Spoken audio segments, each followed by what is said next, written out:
बच्चों के हाथ में अमूमन इस तरह का लट्टू जो कि लकड़ी से बना होता है, कराची का मुनफरिद खेल बच्चों के लिए, और ये टिक टिक वाला जो आला है ये तो बता देता है कि मैं बच्चे के हाथ में हूँ, ये नहीं बता सकता।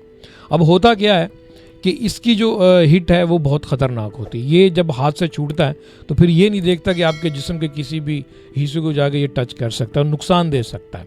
अब 14 अगस्त भी आने वाली है, हर बच्चे के हाथ में बाजा होगा, और इस तरह के खिलौने बनाने वाले जो है कभी ये नहीं सोचते कि यार हम ये बना रहे हैं तो बच्चों की सेहत और बच्चों का जहनी सुकून या फिर बड़े लोगों का जहनी सुकून क्या होगा। हर बंदा ये खिलौना बनाता है, उसके बाद धड़ाधड़ बिकते हैं। अगर 24 करोड़ आवाम है या 20 करोड़ आवाम है या 8 करोड़ आवाम है जिनके पास इस तरह के खिलौने चले जाते हैं, 10-20 रुपए का एक खिलौना, तो समझ लें कि उन्होंने 20-25 करोड़ जनरेट कर लिए। तो ये बहुत बड़ा बिजनेस इंसानी जानों के साथ खेला जाता है।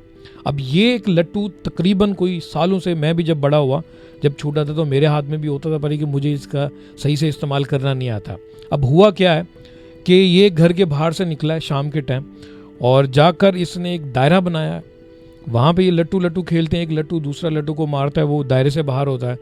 तो ये इसका लट्टू पड़ा हुआ था, सामने वाले बच्चे ने लट्टू फेंका और वो अनबैलेंस होकर इसको जाके हिट कर गया। ये अपना लट्टू उठा रहा था, नतीजा इस टाइम पे ये संजय दत्त बन चुका है और ज़ख्म इतना गहरा नहीं है, बचत हो गई है। जब हमने इसे देखा तो हम खुद भी डर गए कि हाय हुआ क्या है। तो बाद में पता चला कि जी आंख बिल्कुल सेव है, माथे के ऊपर थोड़ा सा जो है ना लगा है, तो अब पट्टी बंधवा ली है, बिल्कुल रिलैक्स है। पट्टी बांधने के बाद थोड़ी सी हमदर्दियाँ मिली हैं, जब ठीक होगा तो मज़ीद इसके ऊपर कड़ी नज़र रखी जाएगी। अब होता क्या था कि ये जब घर के अंदर आता है तो ये कोने खांचे में कहीं छुपा देता है इसे, जब घर के बाहर निकलता है फिर इस्तेमाल करता है जाके इसे। तो ये हालत है बच्चों की। ये बच्चे जो है ना हमसे भी बड़े हो चुके हैं, आजकल के बच्चे।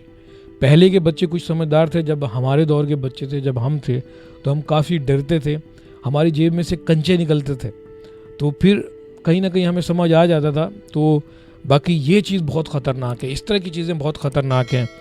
बाजा जो है बच्चा बजाता है, उसको लुत्फ़ अंदोज़ हो होता है, उसके लिए कोई नुकसान नहीं है, पर के बड़ों के जहन के लिए बड़ा नुकसान होता है, क्योंकि सारा दिन आज़ादी का दिन एंजॉय करते हैं बच्चे। दोबारा खेलोगे इसके साथ? अब कह रहे हैं कि मैं नहीं खेलूंगा। क्यों? खेलो ना, कुछ नहीं होता। एक साइड पे लगी, दूसरी साइड पे लगी, मज़ा आ जाएगा, डिज़ाइन बन जाएगा ना।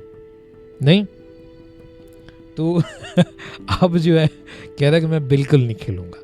तो बच्चों का ख्याल रखें, क्योंकि ये बच्चा समझदार है, इस जैसे बहुत सारे बच्चे हैं हमारे पाकिस्तान की। ये नई जनरेशन है, इनको समझाएं कि इन चीज़ों से दूर रहें। मेरी तरफ से अल्लाह हाफ़िज़, ठीक है रन।